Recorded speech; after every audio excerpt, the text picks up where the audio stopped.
This girl is hilarious. She's a co-producer of the Nitrous comedy show, and she performs all over the place. Please put your hands together for Jenny McKenna!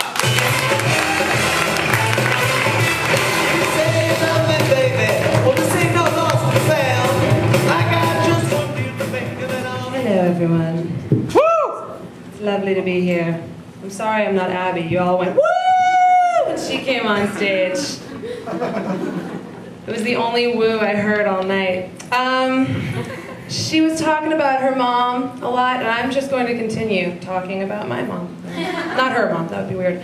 My mom called me today, you guys, and she was real excited. She was like, Jen, I figured out why you're such a fuck up.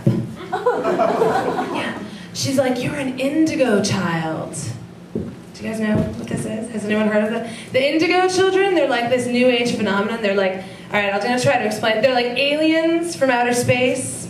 And they're also descendants of the dolphins and the whales. And they've come here, they manifest themselves as human beings. They've got indigo auras. And the indigo children, you know, they're not very good with the world, with things like jobs and money, stuff like that, because they have heightened emotions, and they're very, very sensitive individuals. So that's what the indigo. I don't know if I am an indigo child or not.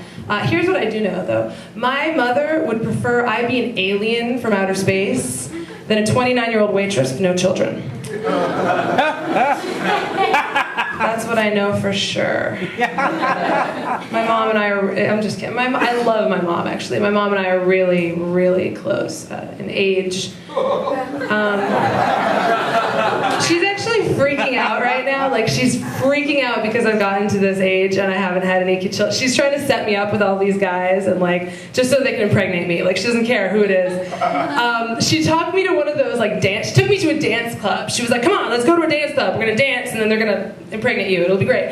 And do you guys know, like, you know, I love it. It's great. I love to dance. I go up on the I'm like getting my on. I'm out on the dance floor. It's just, they're so crowded. I sneezed and accidentally gave the guy in front of me a blowjob. It went out a few times after that. I had to break up with him, though, because he said for all intensive purposes.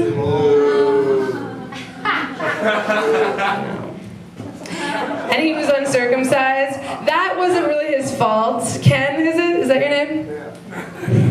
Are you circumcised? Yeah. It's just, I've just never seen one before. Do you know what I'm saying? Like, it was like slipping out of my hands like a Chinese water balloon, and he was like, I was like, ah! Like, I thought it was gonna shoot across the room. I was afraid. Do you know what I'm saying? And he got super offended, you guys. He was like, well, babe, you know, for all intensive purposes, it's still a cock. I just want a guy who's circumcised and doesn't use malapropisms. Can I get a witness, please? Anyone? You guys, seriously. I am actually dating someone right now. The great thing about dating someone right now, you guys, it's good to share a bed with someone, you know? And the great thing about sharing a bed with someone is the spoon. Do you guys feel me with the spoon? The spoon is so great. It's like, because it's like intimate, but it's not too intimate. Like, your butt's up against his junk, you know? It's like, but your breath's not in his face. It's like, Here's the problem. The problem I have with the spoon, though, you guys, once you've farted on a man's genitals, you've entered a brave new world of intimacy. And you're never gonna get back in the garden. It's like the end of innocence. Do you know what I'm saying? It was so awful too. I was trying to be girly, you know, like it was a sneeze fart. Okay, this is what it was. It was a sneeze fart. I was like trying to, it was so, and I looked and I could just see his profile of his face, like just completely changed, because it was the first time I'd ever done it too. I had actually had him convinced that I didn't fart. And now that he knows, I think I'm gonna have to kill him. I don't know what. Despite the fact that I farted on his balls, we're still together. We had a horrible fight the other night, you guys. It was so bad. We got to this stupid argument about nothing, and my crazy fell out all over the floor. They know what I'm talking about. You guys are looking at me like I'm crazy. I don't want to be like a traitor to my sex or something, but every woman in this room, you guys, are harboring a secret arsenal of crazy. It's like lurking right under the surface. It's like a sleeping shark. And it's just a question of how well we can hide it. I kept my crazy hidden in the toilet tank next to the Coke and the gun. He found it. So naturally I peed on his shoes.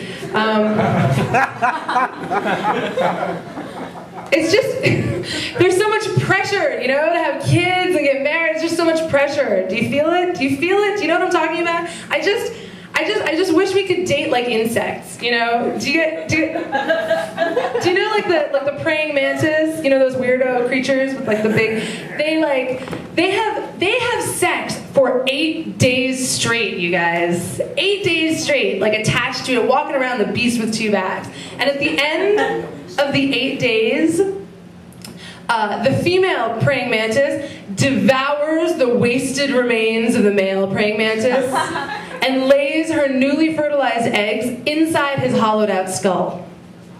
Yeah. Because at the end of 8 days, where do you go from there, really? Are you gonna go see a movie? Anything you say is just gonna be awkward. You guys, I don't know. I just don't know. Does anyone here have kids? Good for you. I don't know. I just don't know. I don't know how people have kids. I was over at my best friend's house the other day. She has this little girl. Her name is Caitlin. And Caitlin came home from school bawling her eyes out because the boys at school have been teasing her, you know. And her mother, let's just see if you guys can guess what her mother said to her. She was like, sweetie, don't even worry about it. They're just being mean to you because they like you, right? You know, women have been saying this to their children for like the dawn of time. And really, what better way to ensure a future abusive relationship than to say that shit to your daughter, right? So I decided I was going to set little Caitlin, I was going to end the cycle of abuse. I was going to set her straight. So I took her aside, and I was like, Caitlin, sweetie, Mommy's a liar. Boys are not mean to you because they like you. They're mean to you because you're fat. I think I did a good deed, don't you, Ken? Alright, before I go, guys, my dad, I don't know why he would like have this thing in his mind whenever anything went wrong. He was like, what would Mr. Rogers do? What would Mr. And somebody gave me this the other day. Like, who, did you guys watch Mr. Rogers? Mr. Rogers, I have Mr. Rogers in your pocket. Really, what can you, I mean, the thing about... Discovering truth will make me free. It's a little creepy, actually. But... I think I'll make. Which is the one? I like you just the way you are. That's the one. That's the one, really. The thing about Mr. He comes home at the ass crack of dawn every morning. Where is he coming from? Has he been out all night stalking the neighbors? And then he goes into he starts changing his clothes. I have to expect him to take his clothes off and go into the backyard and just light his clothes on fire. Start scrubbing his hands with lye. What are you up to, Mr. Rogers? Just think about that. Thanks, guys. I'm Jenny McKenna.